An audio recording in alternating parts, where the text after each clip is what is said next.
Güney Kore'nin merkezi Seul'deyiz. Seul'de Myeongdong Caddesi'ndeyiz. Şehrinin kalbinin attığı yer.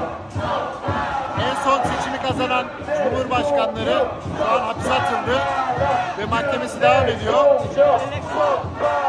Görüyorsunuz. Halk Amerikan yanlısı başkanların geri bırakılması için yürüyor.